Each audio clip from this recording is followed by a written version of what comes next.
All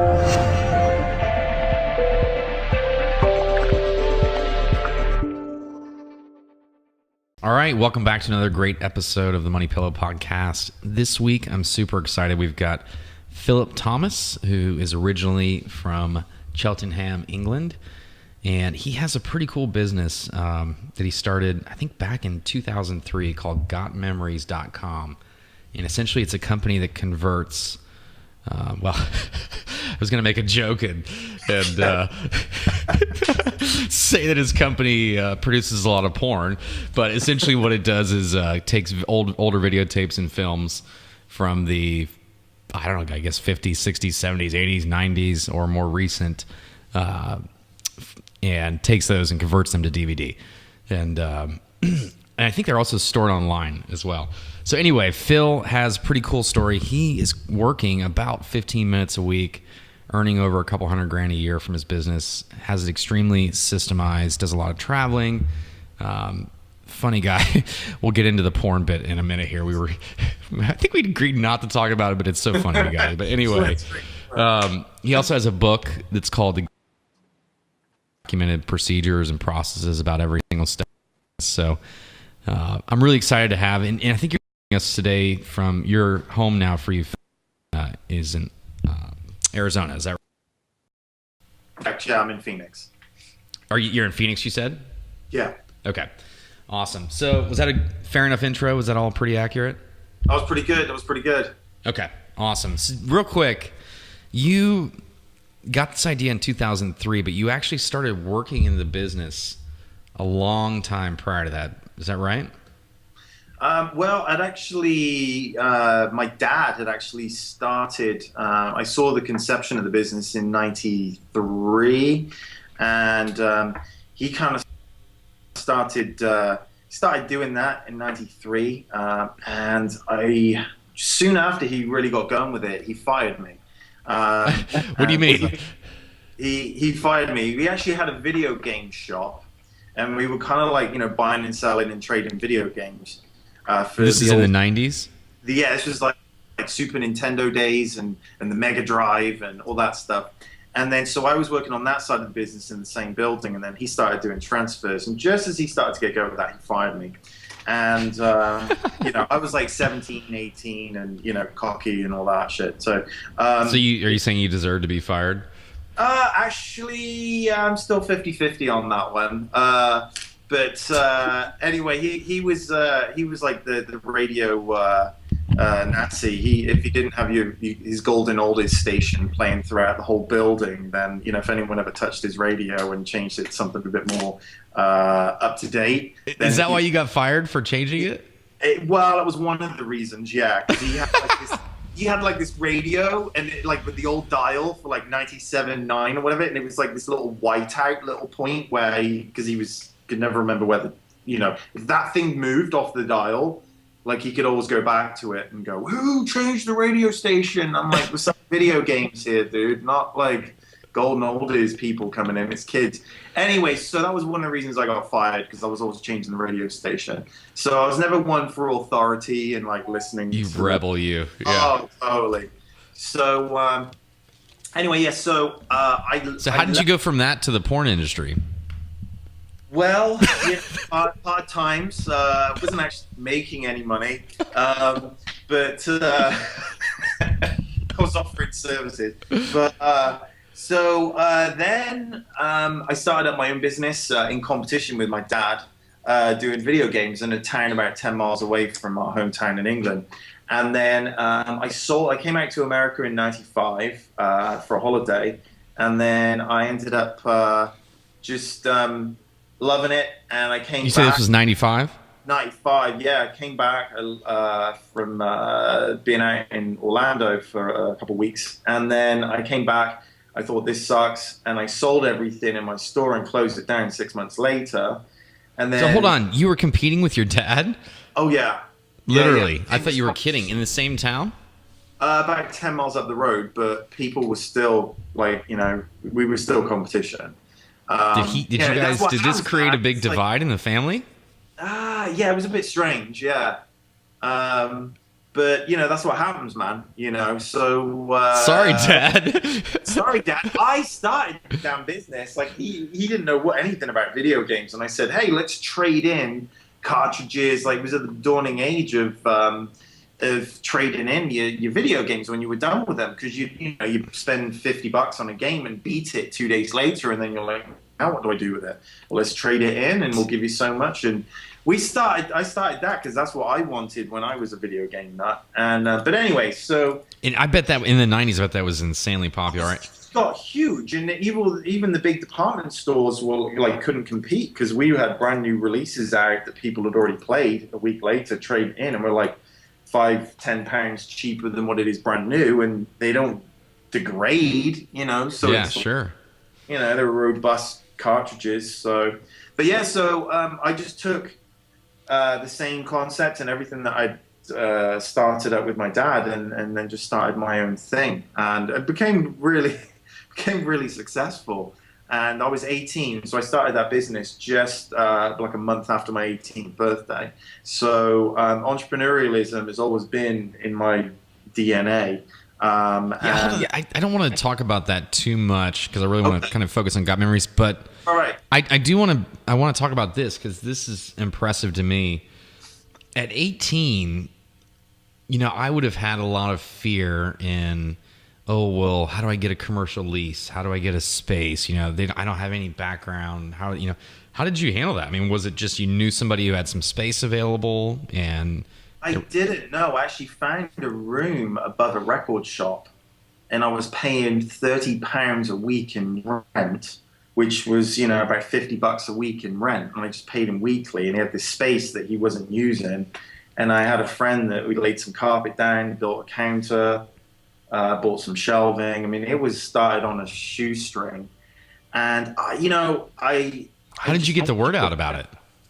And this was in 94, like begin January of 94. So how did I get the word out? God, I don't even remember. I mean, I would imagine like being above a record store, I would assume the record store would have the same audience. Yeah, and it was a very small town, so word traveled quick. So it was a lot of word of mouth. And I was undercutting pricing. I did some local ads in the papers. Yeah, but I'm sure that community, like you said, it's a tight-knit community of little video game guys. And I pretty much had the monopoly in this small little town for video games. There was one other department store that was selling video games. So I also saw that as an opportunity as well. But yeah, so that's cool, though. So you just ran with it, put it in a crappy upstairs location in a room that you had to... They had to find me. I mean, it wasn't like just easy. Yeah. And how did that grow? I mean, how long did you have the business? For a year, 2, 3? Year and a half. And how was that? By the time you shut it down, was it making $500 a week? But my heart wasn't in it, Yeah. So found out the guy downstairs in the record shop, whenever I wasn't around, he was selling video games. Oh, you're kidding me. He was actually, yeah. So I got my first lesson very early on of trust, and really to kind of be a bit wary of people in terms of, you be friends and this and that and the other, but I got screwed royally, and I never let the guy know, and I knew what was going on. So it was kind of friends close and enemies closer, and I realized very quickly that guy taught me a very, very valuable lesson. So I always keep that, in the back of my head. Sure. To this day when approaching things. So you were doing well, but your heart wasn't in it. You shut it down. And is it at this point you moved to the States, or? Yeah, I moved over on a wing and a prayer. I had $2,000 in my back pocket, and just got a job. I was illegal for years. I was working the system. I was, You came here illegally, stayed for years, and then how did you go about getting your citizenship? Did that come through marriage? Oh, that was called marriage. That was. It's funny. My wife and I have the same story. She came here as a college student on a student visa, and then overstayed it, and we ended up getting married. We were going to get married anyway, but so I get that. Yeah, that was a whole process in itself, and so I was working a bunch of odd jobs prior to starting Got Memories, just all over the country, just mixed in with traveling and experiences, everything from ski resorts to refueling private jets, everything. And then just at one point I was like, you know what? I'd met a girl, and she was like, "1 minute, you know, you've got a backpack and you live out of that, and that's cool and all, but you know, you're kind of a loser." And And she was all probably of a really sudden, attractive. And yeah, and then anyway, so I was fun for a bit, and all of a sudden I'm like, I just start knuckling down and like start making more than $8 an hour. And anyway, so then I just started the business up, just an ad in the paper, you know, just in the old school classified section, and I ended up just getting people calling for transfers and stuff. And I didn't really know what I was doing whatsoever. I had no equipment, I had nothing. And I just went out and bought a DVD recorder and bought a few things on eBay and just got going with it and figured it out as I went. so, And but how did you get this idea? I mean, literally. well, you know, my dad had the the similar business in England, and there were big companies out there doing it. It was just a very fragmented industry. And I just, I'd go into Walgreens and I'd see on the wall that, somebody's doing it, transferring stuff to DVD. And so I just thought, you know what, there's a market there.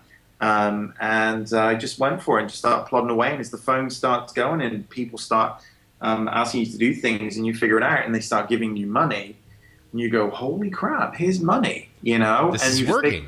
yeah. And also I've just, after taxes and all the other stuff, during 8 hours of the regular job refueling jets, I was making like $67 if I was lucky for a whole day of work. And here I've just literally worked for 45 minutes and made $100. And What was the cost to transfer a tape or whatever back then? well, at the time I was charging like $25 Per per Super tape. 8 tape or high 8 tape? Yeah, and it depended on what they had, quantities and stuff. But these days, I mean, obviously, the price is a lot less, and we deal with more volume, more equipment. Okay, so that first, you just said, you know what, I'm going to give this a shot. I'm going to run an ad.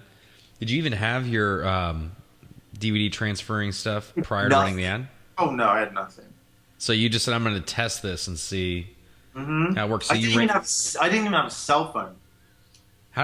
Where did they call? I was sleeping on a friend's couch, and I just used their landline. And I love it. So like he could just machine, like it'd be like, "You've reached the Wilson residence," and and then somebody would be like, "Beep," and then there'd be this message going, "Hi, I saw your ad in the paper for blah blah blah. Here's my number."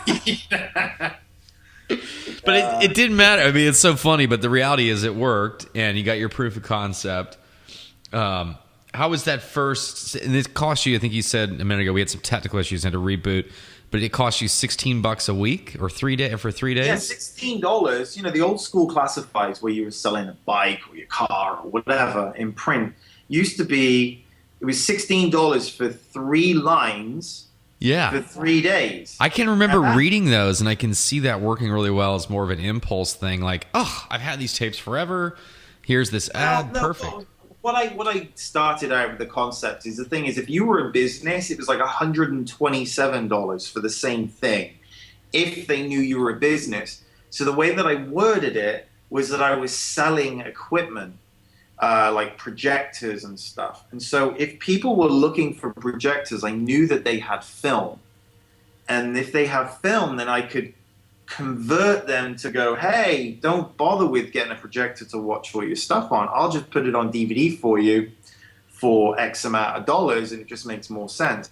And they'd be like, oh, yeah. So I was getting the cheaper rate because it looked like I was just some Joe on the street selling some junk.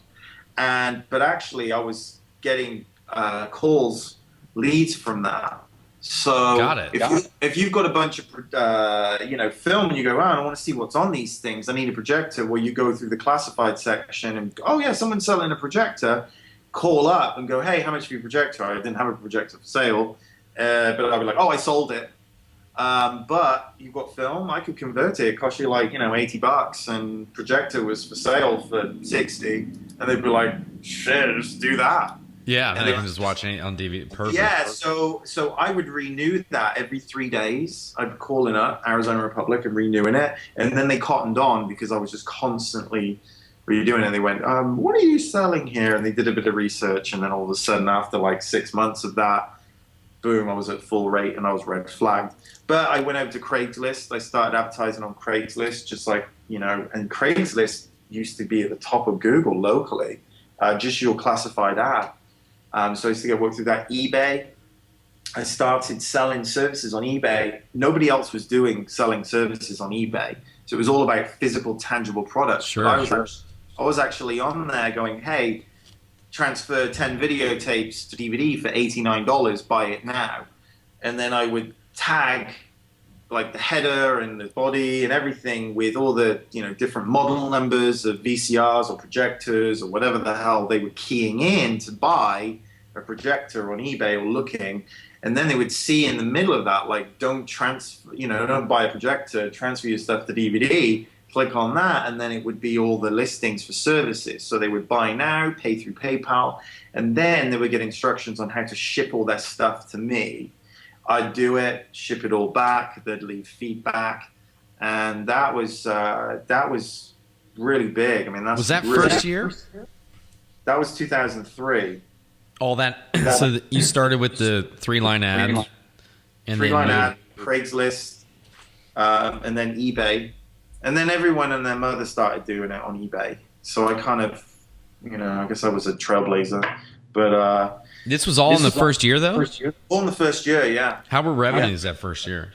First year was probably 50,000, something like that. Oh God! So you went from making nothing to that, and it was 30, like, it was a no-brainer, and I was hardly working. I mean, I'd like get all this stuff in, and then I would just cram it. I would wait until I had so much stuff. I'd be looking at piles of work, and I'm like, oh, I got to do all that, and then I would just wait till the last second, and then just like pound it out in like 24 hours, and get a week's worth of work done in one day.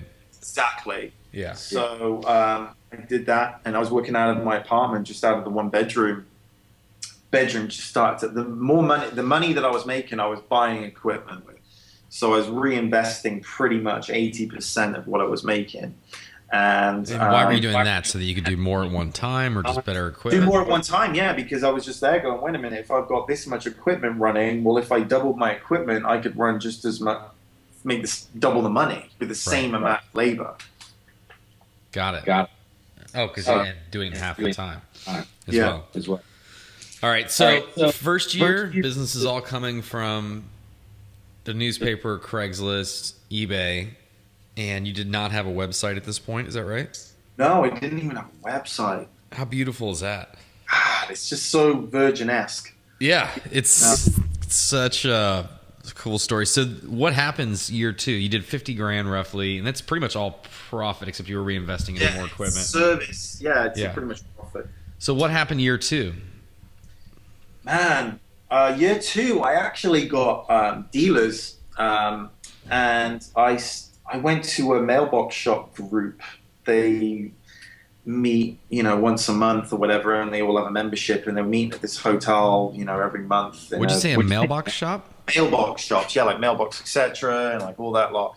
So I went along. And I did a presentation, and I was basically like, hey, you offer these services in your store. We give you all the point of sale material, all that kind of stuff, and you make 30%. So, I mean, some of these jobs are thousands of dollars. So their regular customers are coming in, and they're like mailing stuff or whatever, and they go, oh, you guys transfer film and videotape to DVD? Oh, I've got a bunch of that stuff.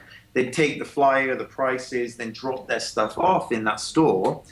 The store people will call and go, hey, we're going to pick up. Okay, well, Tuesday we'll be by to pick it up, pick the stuff up, do the work, drop it back off a week or 2 later with an invoice, net 30. So, and then I had immediately... How successful was that? I was really successful. I signed up 20 stores at that one meeting. So I did 20 stores?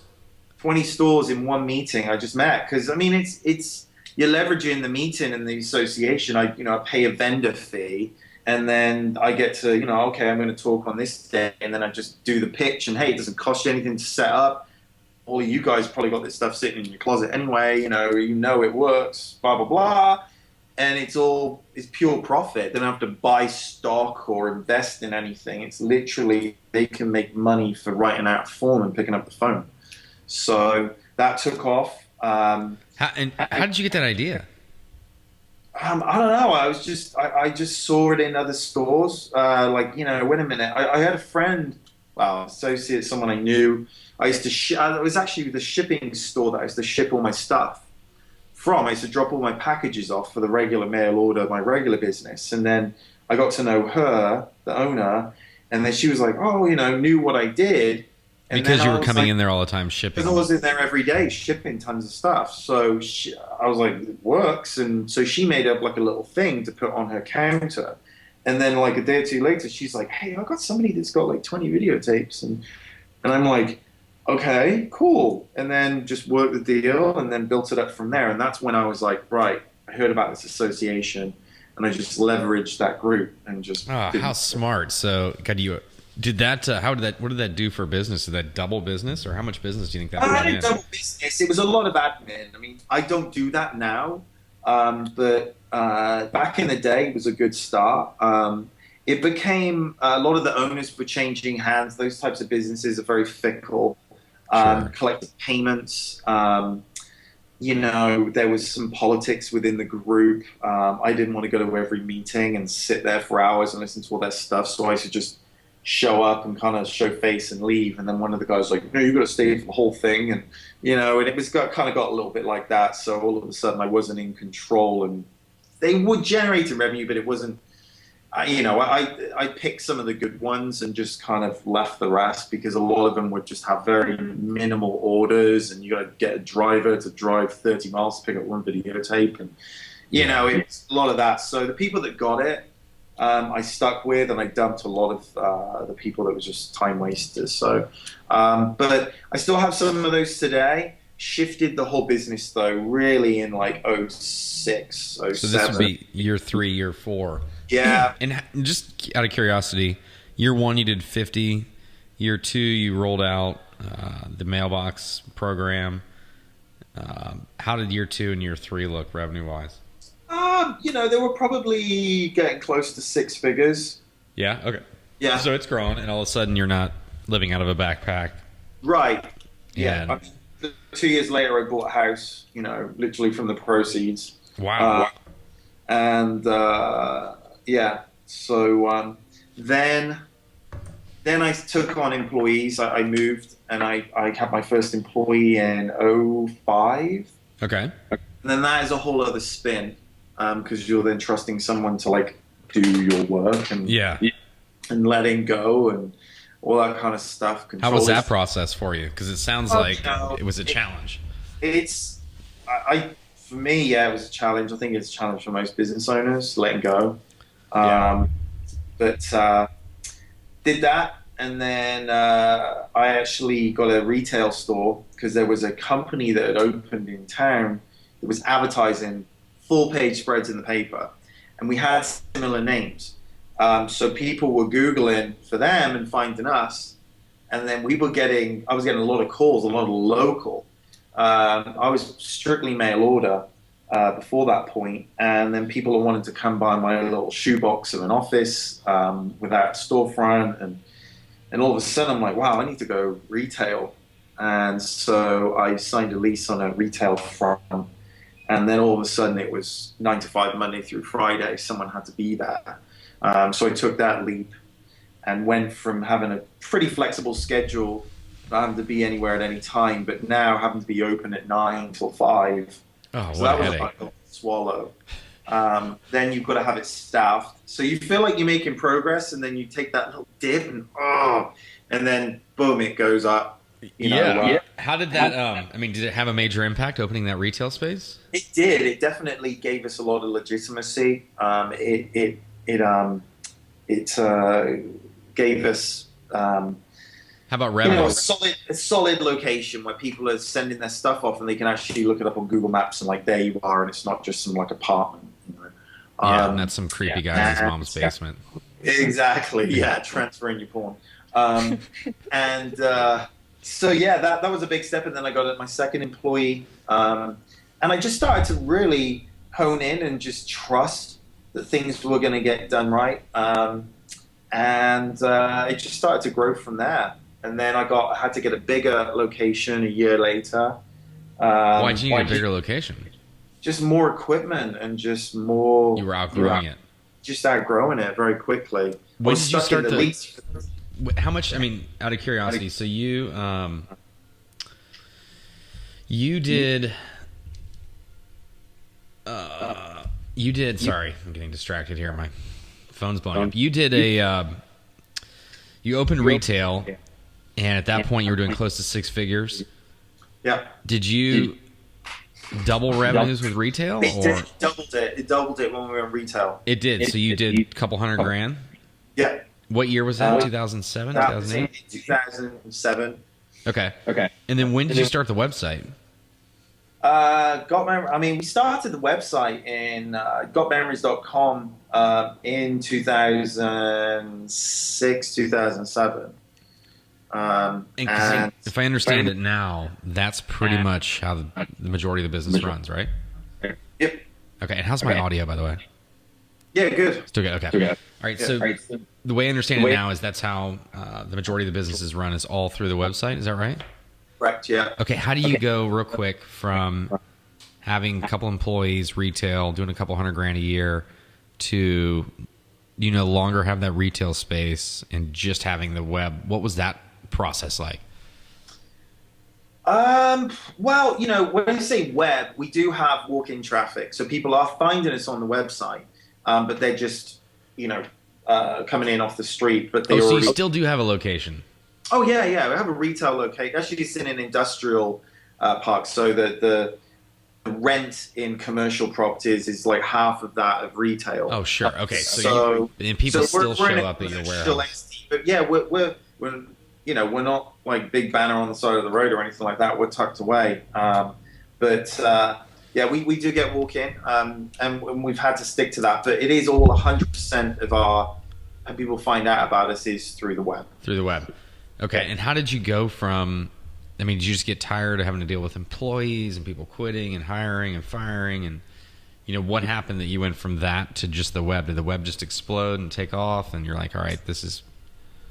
Well, in a very small, quick version of it, I mean, I went through employees and all the trials and tribulations of that. I've got 4 full-time employees now, and they've been with me for, God, really since 2006, the majority of them. Okay. So I've been through all of that. And you're 4, you said? Is that right? 4, yeah. And they've been with you since... 2006, 2 have been with me since 06, and then 1 has been with me since 07, and the other one's been with me since 2010. Holy cow! So you have they're the most loyal people ever working. That's amazing. Yeah, I mean, I pay them well, and they're trained up well. They care. They're passionate about what they do. What do you think? I mean, that's one problem I always struggle with is employees. And what's the secret to keeping somebody a long time?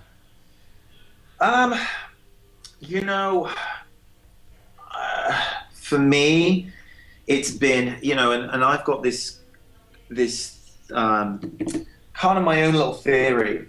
And if you ask an employee, and it depends what business you're in, but for me, it's kind of, this is labor. This is skilled. It isn't skilled labor. It's labor in terms of once they're trained, they've got to just be switched on and be able to multitask. And that doesn't necessarily take a degree.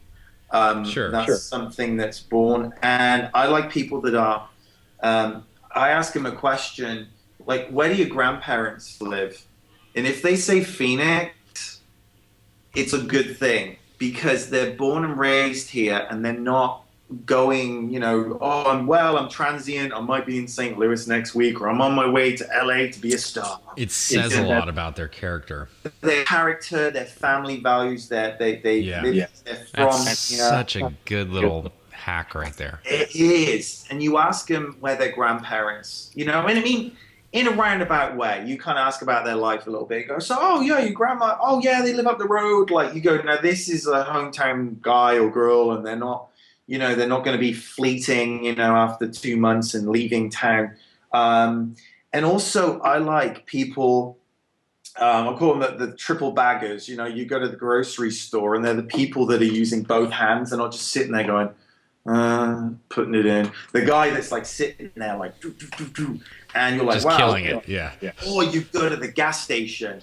These are the best employees. You go to the like Circle K where they've got the gas station. They're running the lottery machine, the cash register, the fuel pumps. They're answering the phone.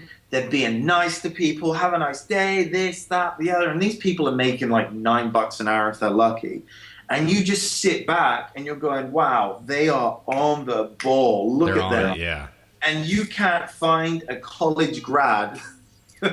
You know, I don't know. I like those people, and I see them, and I go, you know, what are you making, and what, you know, and they appreciate being appreciated, you know. And I saw her the other day, and not only is she doing all of this stuff, but she was being like, hey, how are you doing today? Great.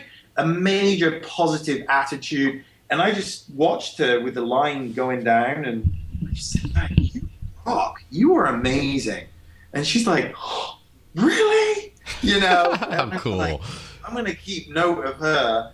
And when I need someone else, she's going to be, someone like that. Do you find somebody like that, though, has a hard time working for you in the sense that they're really in the public and that they get a lot of public interaction, and a lot of people, I think, might thrive or enjoy that versus being more secluded? And... Well, no, they're definitely secluded parts of the business that I'm in. One particular position but he's perfectly suited for that. He's just very low key. It's his personality. Personality. Like, he doesn't want to be in front of anyone, doesn't want to talk to people. It's fantastic.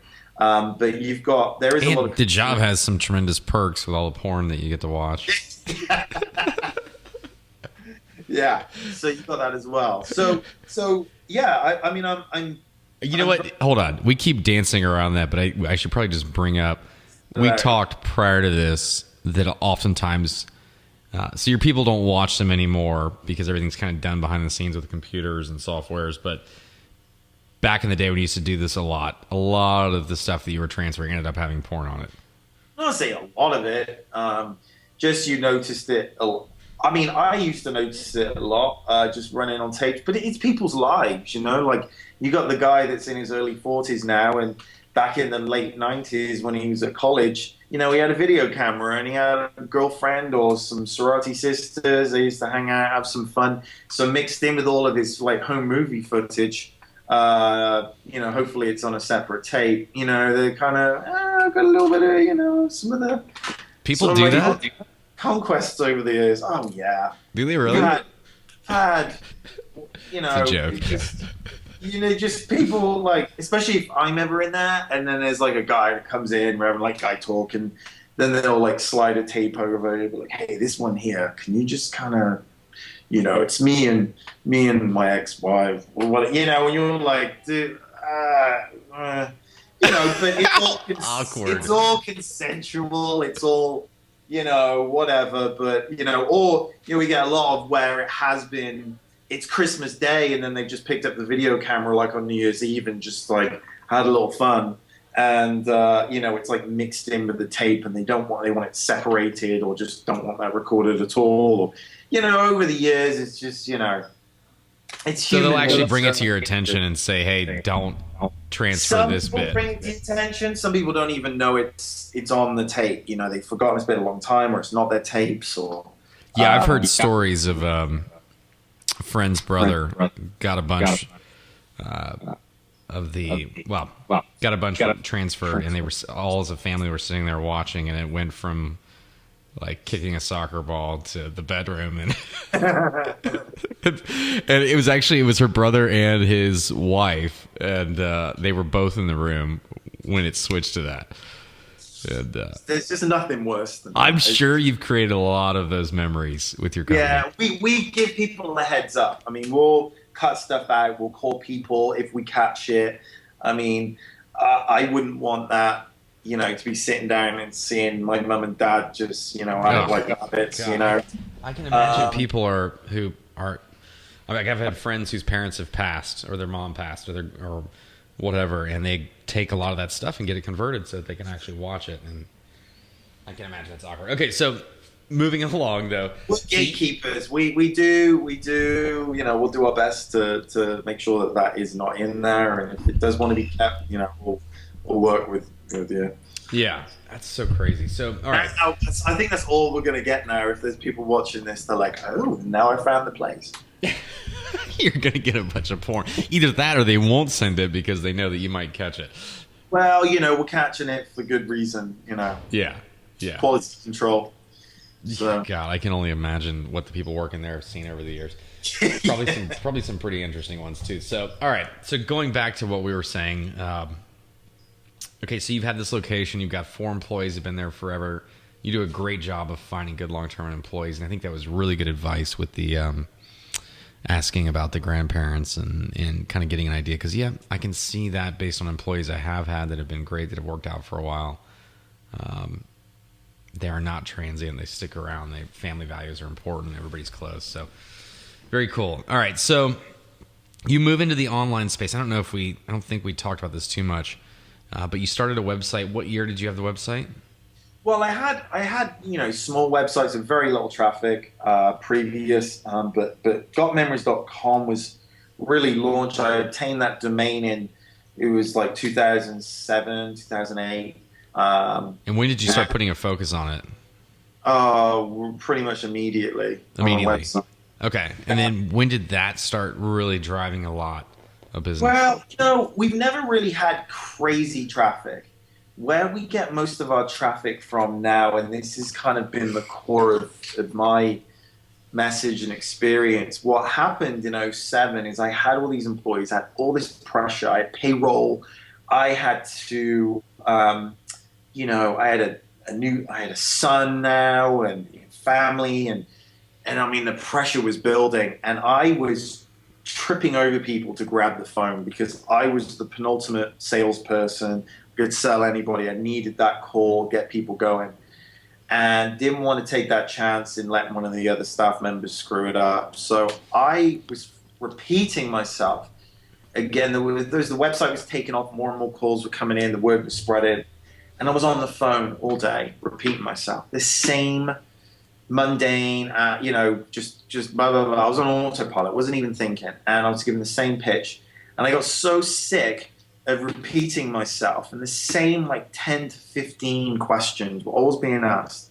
So one day I'm like, you know what, I'm gonna make some videos and I'm gonna answer all these questions in video form. So I took my laptop, I made some crappy ass green screen, and they're still on some sites now, with this black background with green speckles and the shirts all kind of pixelated. I did my best, but I'm talking and I'm just making these videos, and very quickly, and then I embedded them on the website, and they were on YouTube, and I made more videos. I got one of my employees, I had this part-time guy that had a video camera. I'm like, let's make a video, and I'm like, so I stood in front of some of the machines and talked, no mic, real, and I'm like about 30 pounds heavier than I am right now, so I'm all disheveled from having a new baby and all the baby weight. You can see this stuff online right now. You put the baby weight on. Yeah. Oh man, big time.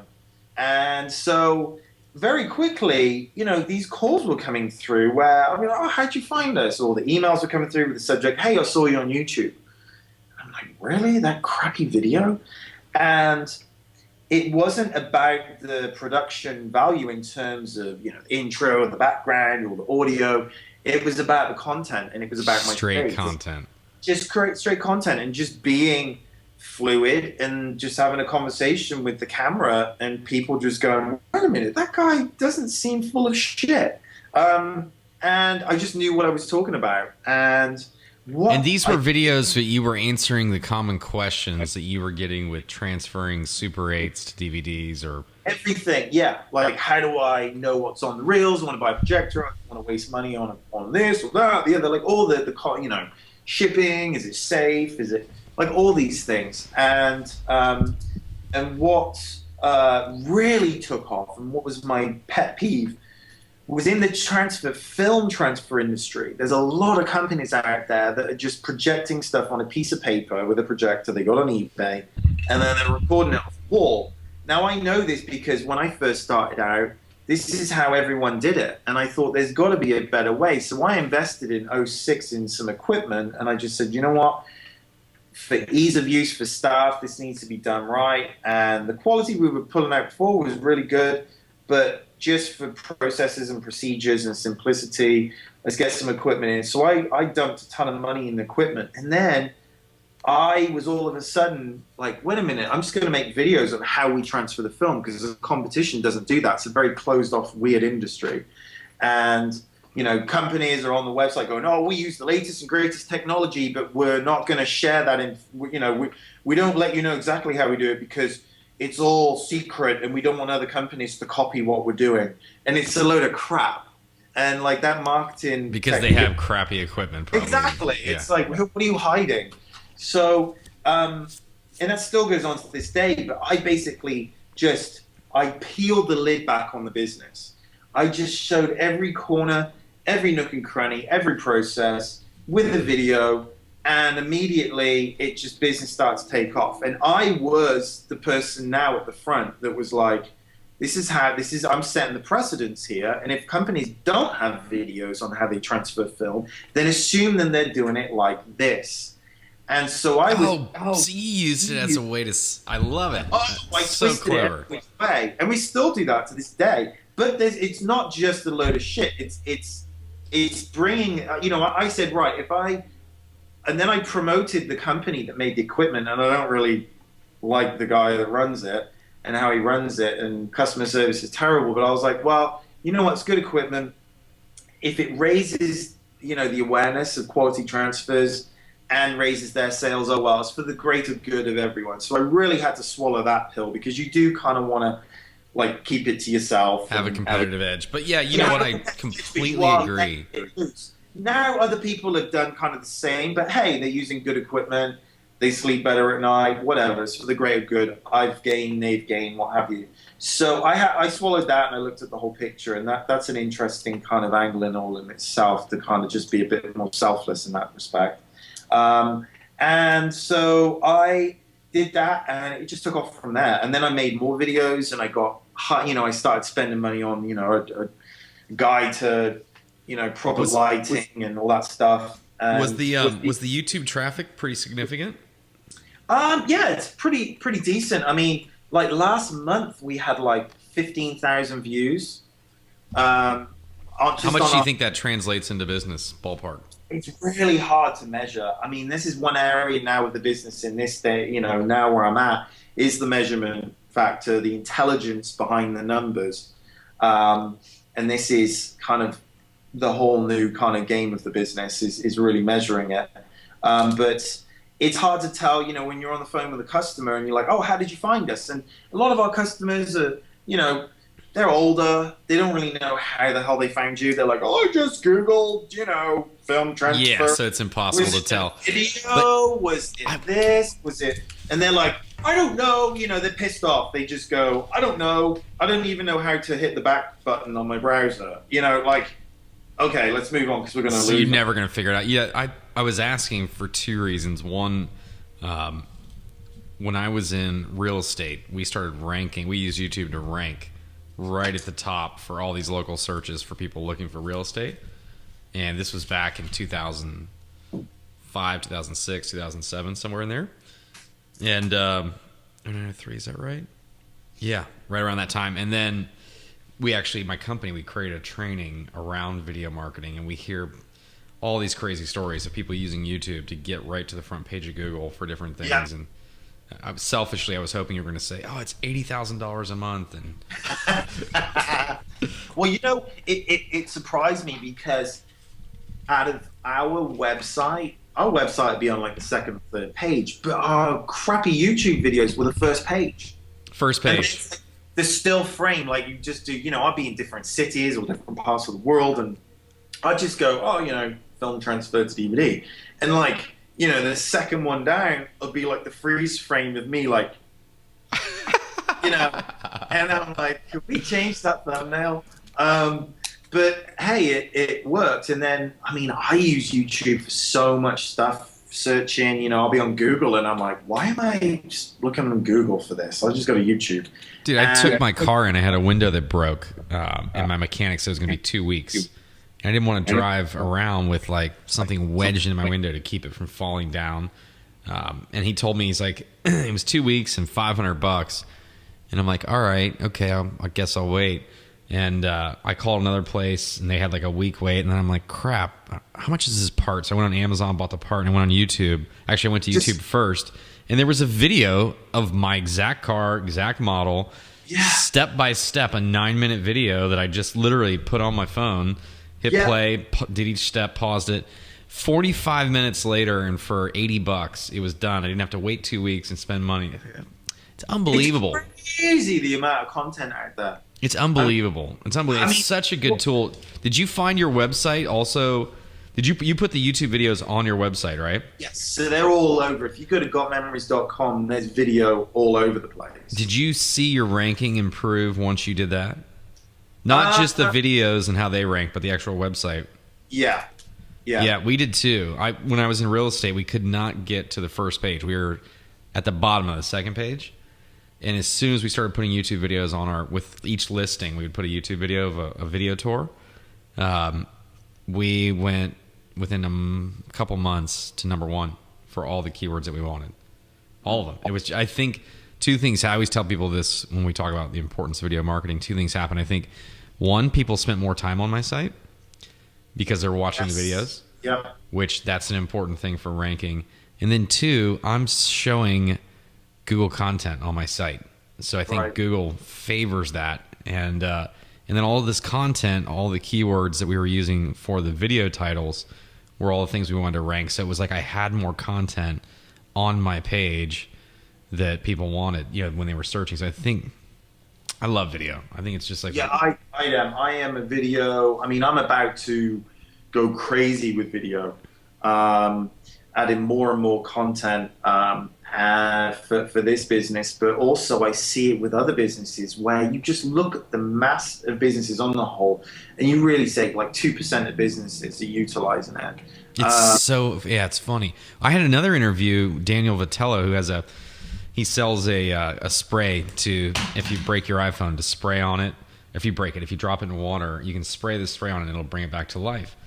And he made a video just showing how to do it. And that started getting all this traffic to his website. It was like how to repair your damaged iPhone. And his video was showing how to take the phone apart, spray it using his chemical, and then put it back together. And so then he made one for Android. I think he has 3 videos now. Yeah. And that sells 500 of these $25 bottles a month. Wow. That YouTube traffic alone. Yeah. Just YouTube. Just YouTube. I'm like, well, dude, why don't you make 50 videos for every phone you can think of?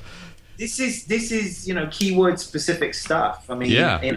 I'm all about, I've got videos that are like 10 minutes long. This is just way too long, but okay, it's up there. But you can also take that video, and I've done this out of a 10-minute video. I'll go, there are another 8 more videos within this. There are specific bits I'm talking about that I'm going to extract just that bit out, upload that, and there you go. Boom. It's crazy. I mean, we do.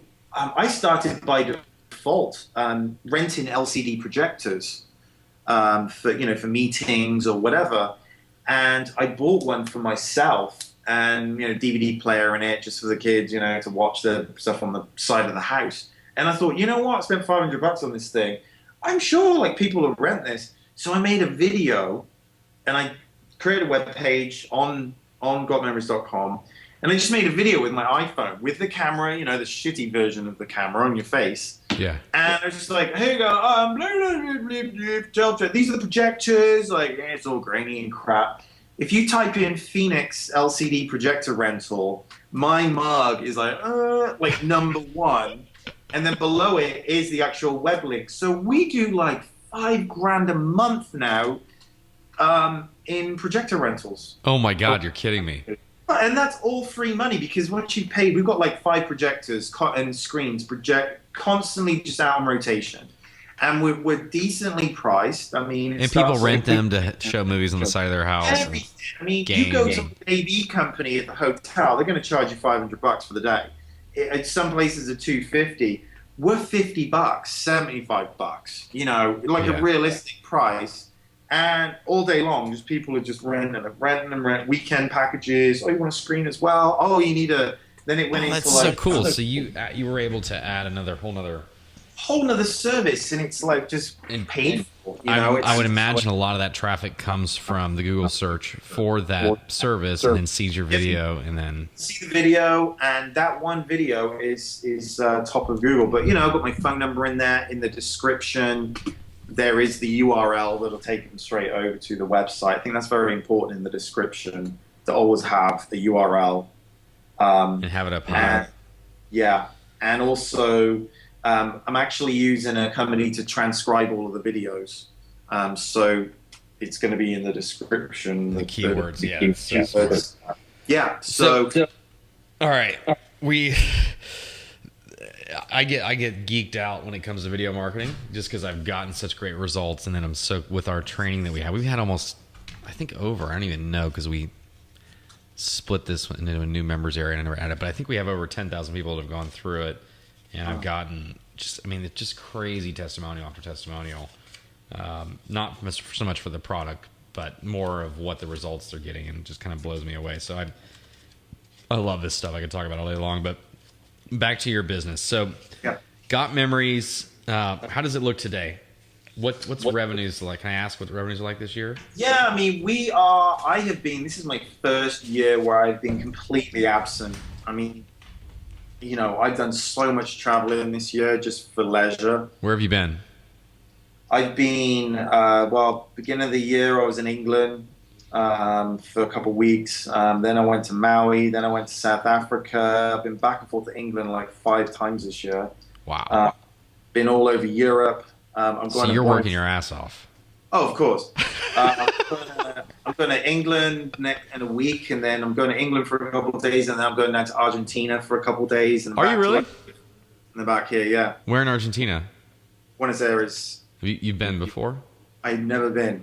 All right. Well, we'll have to talk after this, because I'm going. Yeah. I'm going in a month for my 12th time in as many years. Oh, really? Yeah. I love my wife's from Argentina, so we go down there a lot. So you are truly only working 15 minutes a week, and is the business what are revenues going to be like this year? Revenues, I mean, we're around about like the 600,000 mark. I mean, where I'm at right now is I've kept it at a level which is sustainable for my income, for my lifestyle, and to pay my employees well, and to make a profit and have money in the bank, you know, accumulating savings. So profit last year was, you know, around about 240, something like that out of that. That's so great. Quite a high margin, and really doing nothing for it. I mean, I have not spent any time on SEO, email marketing, you know, really haven't scraped the surface of anything, I don't think the potential yet. Let me ask you this though, because my business is real similar, and in a lot of different ways, and as far as numbers and time invested and everything. But do you ever find yourself, and because this is what's just happened to me, looking at your business and think, gosh, if I did A, B, and C, I could double revenue? Right. Yeah. Oh, yeah. You do that? Yeah. But I just did my tax returns, and I mean, you know, I'm open myself, but I mean, you know, it was like 220 for the year. Right. Was my income last year, and I mean, I think I put 1 full week in. Not to say that happens overnight. I mean, there's been so many years of just sleepless nights and this and that. Hustle, yeah. Oh, and me being a complete dick to, you know, just, you know, everything. But I think after 10 years, you do kind of sit back and go, okay, you know, I mastered it. Instead of me flipping out, I just go, oh, wow, there's a problem there. Let me fix that, you know, and you just call the right person. Boom, you got the money to just fix it, get it done. But you know, I was saying to my buddy about it the other day, and I was kind of like, man, you know, that's for doing nothing. He's like, imagine how much money you would make if you actually did something. Yeah. Like, Yeah, but I kind of struggle with, okay, what do I really need? And so I kind of, I am in that. I'm 38 in a couple of months, and you kind of sit back and you go, okay, what do I really need? Do I enjoy my life? Yes. You need something to get up for in the morning, um, and to get you excited and be constantly creating. And that is the one area I really haven't been creating too much in the past year, other than just traveling, just having fun and Creating testing. memories. Yeah, creating memories and just Got memories? exactly, and just testing the business in itself. Is this buoyant? Does this work? Does that work? And everything. You do look and you go, wow, it really does just kind of run itself. I mean, Yeah. yeah. I mean, I literally had mine that business that way until about May this year, June. I was sitting in the water waiting for a wave for about a half hour one day. I had a lot of time to think that day. And it was just like, man, I feel like I started to feel guilty because I feel like you only get so many opportunities in life. And I felt like with my business, the one I have now, I'm at a pivotal point where I just have a lot I can capitalize on. And I can, at the end of the day, yes, money is kind of what drives me for this business. But at the same time, I know the impact that it has. So it's just like, geez, I could probably triple my impact, triple my wealth, and triple my salary, and all of that if I did A, B, and C. And so I dove back in June, and it's been interesting. My goal was to be out by the end of this month and get back to that, but it's taking a little bit longer. So now I've shifted that to the end of the year. Yeah. I mean, I was just like you, not as free as you, but pretty close, maybe working an hour a day. And but it's interesting. So you did a big assessment. You're stoked with where you are. And I mean, but let me just ask you this on the reverse side of that. Do you ever look at your business and think I could do X, Y, and Z and all the time. Double revenue, but that would then put a big damper on your lifestyle. Yeah, so it is kind of like that, and also finding more people. I'm like, oh man, I've had up to like 7 employees. And oh my God, that's when you need a manager, like somebody trained, skilled. Yeah.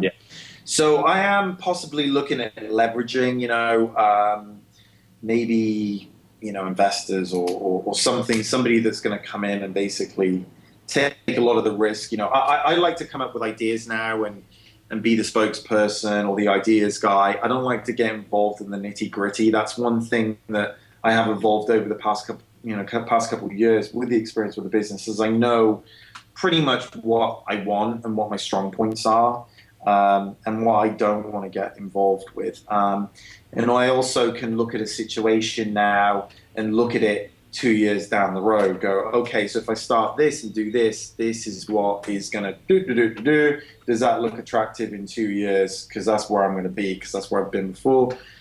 There's a lot of second guessing sometimes, because you have experienced so much. Sure. And you kind of, I've been trying for a while now to look at other businesses as well, invest a little bit in some other companies, and use my experience with that. How's that going? I haven't really delved too much into it. It's a nice position to be in, but to be able to sit back and go, I could do that, but definitely want to diversify soon. But with the relation around marketing and video marketing and being a spokesperson, I don't know. I'm just kind of starting to mold this thing, yeah. It's funny. Yeah, between drinking beer and riding my bikes and. No, I agree. I was just going to say it's interesting though, looking at the business the way you've got it. I had one interview that did I publish it? I don't think I ever published it, but the guy had a business real similar, like 10-year run, and took his foot off the gas. It was actually a software, and just killing it. Did over $1 million in revenue in total over a 10-year run, with most of it within about a 5-year period. All profit, like literally no. It was just software. They bought it, installed it. There was no support. I mean, it was easy. And he took his foot off the gas, enjoying things too much, and competitors creeped into the space, improved upon the product he had, and Boom. he was gone. You're in a different situation where, you're not a software that can be improved. You have a service, and it sounds like you have a dial, so maybe the only thing that somebody else could do is just improve the way they present what they do or something. But even then, it sounds like you're pretty well insulated in a lot of ways from that. So I always just wonder that, though, because I feel like with my business personally, it's just like if I don't take advantage of this opportunity now, does the business eventually die down? Or, does it not grow? I don't know. You never know, And so it's interesting, though, because I was in your situation completely, which is, for me, the ultimate. But then I looked at this, my most recent efforts, and I'm like, all right, if I put 6 months in, there's a good chance that next May, when I'm sitting in the water waiting for waves, I'm earning 2, 3, 4 times as much in revenue, in my personal account. Which for me, it's not about the money, because if I earn 30 grand a month or 100 grand a month, it's pretty much the same. Not much is going to change my lifestyle. Yeah. But what will change is the bank account balance and the savings, and that for me represents freedom. So with every $100,000 in the savings account, I just it's like another. Well, it buys you options as well, and I think that where I'm looking to it, that's one thing I learned from a guy that in England, an old friend of the family, and he's in his 60s now, and he's like, "Do you think I'm digging ditches at 6 o'clock in the morning because I love it?" He's like, I do what I have to do to afford my lifestyle, and money will buy you options. And, I don't have to, I can't remember the name of the book I read, but it did go on about the passion theory. And where people are just trying to find their passion and this and that. And they just get, disillusioned with jobs where they thought it was something they were going to love. But it is all about... I just had this conversation yesterday, and my friend has done that, and he said to me, what do they say? It's find what you love and let it kill you. Right. I think that just getting your hands dirty. And there's so many times when I look at what I used to do, Jesus Christ, the anger that I used to have over equipment or things going wrong, like to the point where I wasn't even making any physical gestures, just my brain was frying from frustration and what am I doing with my life? And I would actually see stars from not even yelling. I'd just be so oh God, this is happening again. And then I'll be like, oh shit, stars. How often does that happen where but you break through and then you learn something, and then everything's, you're on that high, and the highs aren't as high without the low lows. So, I look in the moment and I was hating it, but I look back now and I'm like, God damn, I got these nice gray hairs coming along. I'm proud of my gray hairs, Right? Those are your stripes. Yeah. They are my stripes. I'm like, man. So, you talk to, all the chaps are in their 60s, 70s, 80s and beyond, and, and they just go, I know where you're at. Well, you got it's funny, man. That's one thing I've learned really with doing these interviews. Some people, the majority, have really put in a lot of pretty hard work in the beginning, but that 100% of them with that hard work at that moment in time was really happy to do it. And even though they had shitty moments, where like with you, technical issues would come up, but it's like you've never been paid so well in your life, or the potential hasn't been as good. And those early wins, even though you're not making crap compared to where you are now, and you're working 10 times harder back then, it was more exciting than probably working a week, a year, and doing great. You know what I mean, from a business perspective. So. And you always have that in the back of your head. Where would I rather be right now? Would I rather be working for someone and the long term and just having to clock in and do the rush hour traffic thing and the kids in daycare thing and that going back to my main motivation for automation really was having my son. If ever I had a kid, I didn't ever want to do daycare. I didn't want to have to do that whole thing with not being around, and so that was always my my biggest motivation was my son and just going on trips. And he's 6 now, and so your son really motivated you to get things more automated. Oh, totally. I used to go to work with him because my ex-wife was a flight attendant, and so she was gone all the time. So he was a baby. I used to take him to work in the baby Bjorn. I mean, I'd be doing work with him like in the Oh, baby that's so Bjorn, awesome. and like I used to just think, my God, how lucky am I to be able to just have my son attached to me as I work, and like hanging from my door frame, just bouncing around, and customers just come in or hear them in the background, if they're on the phone, and sales would go through the roof because they'd just be like, "Wow, that's amazing." Oh, that's so cool. So, but now he's older. He's 6. I mean, we just went to, we were in England. We traveled around Europe for 6 weeks in June and July. We went to Australia for almost a month in March. We Did traveled you go around to Australia. Sydney? We went to Sydney. His name's Sydney, so Yeah. he went to his namesake. He went to school down there for a day. Friends Oh, of mine how live in cool. Melbourne, so he went to school in the school uniform, and he was kind of like this show and tell piece, and he'll treasure that forever. When we got back, we did a video presentation for the whole of the kindergarten and first grade on Australia, and he did a little presentation, and you just go, wow, all of this is materializing because of this business that allows me to. Oh, dude, I'm Yeah. so glad you brought that up. It's such a good. So that is really the foundation and the meat behind it. So I think that people talk numbers and figures and this and that and the other, but it is the why, and that is really what drives me. And his birthday is March 7th. So just the other day, I said, we're going to plan the next vacation, your birthday vacation. Where are we going to go? Where would you like to go in the world? And he just looks at me and he goes, I don't know. And he knows his countries kind of, but he just went, how about New Zealand? And I'm like, boom, done.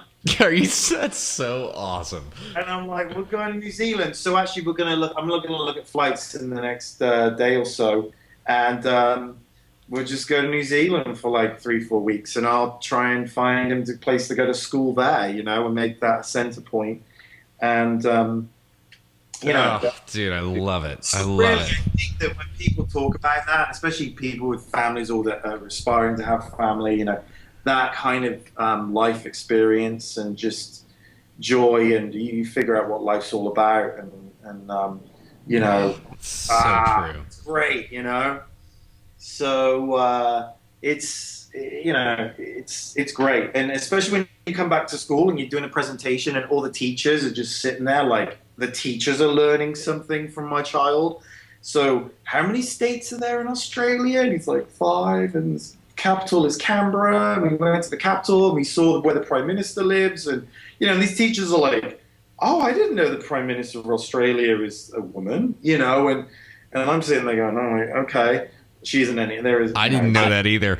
It's a guy now. It's a guy now. That just, she got ousted. Oh, yeah. kind of. Okay, yeah. I knew that. She got ousted, but they just had an election there last month. But anyway, yeah. So you incorporate. I take him out of school quite a bit. They don't like it, but they can shove it because he's actually learning stuff. And You know what? I'm so glad you brought this up. I had we were talking earlier about just different business coaches and life coaches that we'd had prior to starting this. And I was talking to one, and she said, what's your dream? And I said, honestly, like, I would love to hit a point where I can pretty much retire and I'm not focused on work. So, and for me, that looks like building a business, selling it, and having a lot of money that you don't need to work.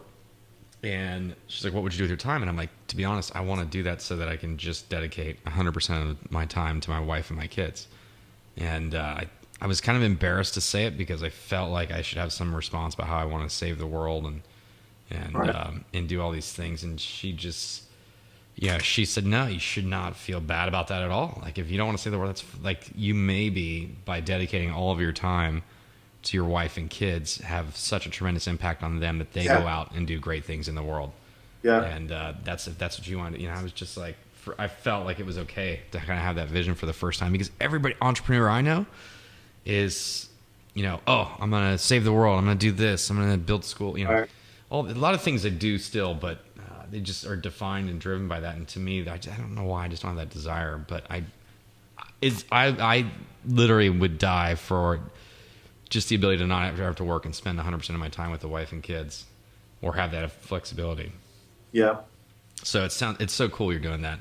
Yeah. Well, dude, listen, we've gone for like, I got to somehow figure out how to edit this all the way down to a format that, or to a link that people will listen to the whole thing. But I think I'll just leave it how it is. I think they'll listen because it was all really, really good stuff. 2 questions. I want to wrap this up. I have a call I was actually supposed to be on 40 minutes ago. 2 questions I want to wrap up real quick. Number 1, do you read? Are there any great books that you've read that have made a big impact from automation, systems, business, inspiration? I struggle to read business books. Yeah. I like short books. Or even personal ones that have been transformational or had an impact. I have got Dr. Joe Dispenza, Breaking the Habit of Being Yourself. Some of the Tony Robbins books. What was the first one? Joe Dispenza, Breaking the Habit of Being Yourself. Is that a good one? Yeah, the science of changing your mind. So basically kind of like the science behind habits and what goes on in the brain. And oh my God, it sounds fascinating. Yeah, he's the guy in What the Bleep Do We Know? I've been into a couple of his workshops, really, really good stuff. And a lot of science, it isn't mumbo jumbo. It's literally like, okay, here are the neurons, they're connected to the peptides. This is actually a new thought being created, and you see like time lapse, like of the brain stem going, and this is a habit being broken. And you're like, oh yeah. How cool is that? Yeah, I'm really right now into Russell Brand. He's Russell Brand, the English guy, comedian guy. Yeah, he was. He's kind of working on. He's out there kind of spreading the word. He's been rich, famous, shagged loads of women, done the drugs, and he's just bored with it now, and he's just on this enlightenment quest. And I like him. He's just very upfront, and really, he's not selling anything. It's just like, here's the message, and this is what I do, and this is what I'm spreading. And there really isn't like, attend my seminar for $5,000, and it's just like raw. It's just, and everything he's saying is, And he has a book, or he does have a book. I can't remember the name. Where are you seeing this content? Just all the content on YouTube. I mean, you type his name in, there's over 1 million videos. But he's talking with, spiritual leaders and how cool. Mind dudes and meditation and this and that and the other and the whole consciousness of the earth. Like all this kind of like crazy stuff that I'm like, I know this much about, that you kind of break it into a higher plane and I love all that kind of stuff. So that's I like history. I'm reading a book right now. What's the name of it? It's about a boy that was waking up having nightmares when he was like 2, and he kept saying his plane was on fire, and basically it was a reincarnation story. Crazy, and I've got the name of it on here. That basically he went to a reunion. The parents are like, what is going on? He went to a reunion, named all of the guys in the room. Real story? All of some of the guys that were still alive at this reunion that he used to be buddies with in the war. He's like, oh yeah, there's Chuck, there's Frank, What? And then just like, he was fiction. Naming stories like old wartime. What's the name of that book? What is it? Hold on a second. It's called. There's a video on YouTube because it was featured on like NBC or something. Soul Survivor. SOUL Survivor. Okay. And the parents wrote the book. It's crazy. Oh, I gotta read this, but then you said the parents wrote the book, so I hope they're not. No. It's forwarded, but you read into it, and it is, But there's a YouTube video on it. If you just type in Soul Survivor, and then like it was some affiliate TV station. Oh, my wife fully believes in reincarnation, and I always tease her because I don't. So this is just going to give her ammo for the argument. Well, here's a little closer. My son, his name is Sydney, and for years I always had that name in the back of my head for some reason. If ever I had a boy, never told anyone. I met my wife and then she was talking about names one day, and she said Sydney, and I'm like, wow, I've never told anyone that. So our son is called Sydney. When he was 3, I found out that my great great uncle was called Sydney, and we actually went over this summer. We flew over to northern France, and we visited his grave. And he died in World War One. He was a machine gunner, and I went to the cemetery and I got pictures with him, and yeah, really, really cool kind of like coincidental stuff. What a And trip. few other stories kind of leading up to that were kind of trippy and like, whoa, wait a minute. But yeah, so we made the pilgrimage, and no one in our family, even my grandmother, didn't know about him, and that was her uncle. But yeah, so who knows, man? It's You never know, yeah. But yeah, I got to get that book. tell I got to Paul show my about that book, and she'll probably be rubbing it in your face. So Yeah, she will, and she's got my daughter believing that, which I think is great. She doesn't fear death as much anymore. For some reason, exactly, you know, at it is 9, she was scared of dying, and now she's over it because she believes in Yeah. reincarnation. But yeah, anyway, well, dude, listen, this has Yeah. been a great interview on so many different levels. I mean, we covered a lot, and it's really cool to kind of see what you built, see what your why is, and kind of how you know, what drives you, and I love it. And I think a lot of people are going to be really inspired by this. So, huge thanks to you, man. I appreciate you. yeah, no worries. Cheers. All right, man. Well, with that, I'm going to wrap it up. Thanks again, All right. everybody, for listening. And Phil, I'll link up your site. Are you on social? Do you do Twitter? Do you do Facebook or anything like that? Yeah, Twitter. I'm actually starting up this website all about letting go of your business. So let go video, and how to let go of everything by using video, and you know, tips and tricks. And Is it live and now? It isn't live. No, it's in the works. So basically, my story and taking your 10 to 15 most frequently asked questions and putting them on the web, how to, you know, get it to the search engines, and, you know, and just really all the psychology of letting go and letting someone else do what you think that no one else can do, and what holds most entrepreneurs back, which is just like not trusting. Let me know when that goes live. That Yeah. sounds like a tremendous resource. Yeah, and just having fun with your business and having fun with the videos, and becoming, you know, one of the cool things, whenever I go down the office, people, you know, if I pick up the phone, they know my name. Some of the times they're like, hello. I'm like, good afternoon, got memories. And they recognize my accent. And they're like, oh, you're Phil. I got Phil, you know, and they're like, I've just been watching you for like an hour on YouTube. And they're sold. They just go, wow, like I just had one extra question, you know, or whatever the heck the situation is. People come in the office all the time. I mean, I was laughing about it to the staff the other day. I went down. This was my one visit to the, you know, when I do go down the office, it was one of my staff members' birthdays, so I took a cake and pizza and all that stuff down there. And then they got talking about some guy that wanted to meet me earlier in the day that came in. And I said, does that happen much? And they're like, all the time people come in and they're like, is Phil here? I want to meet him. And, you know, and they're like, oh, you know, and then they start commenting like, oh, he's really comes across very sincere and all that stuff in his videos. Dude, and when video I is such a powerful medium. Oh, man. I mean, if people go to gotmemories.com, they can see on the homepage video right now, there's one we shot like about a month or so ago, and kind of an emotional spin. And that was all just ad-lib story about just, you know, the emotional side of getting stuff transferred and so forth. And it's great, you know? So you just got to do it. Oh, awesome. All right, brother.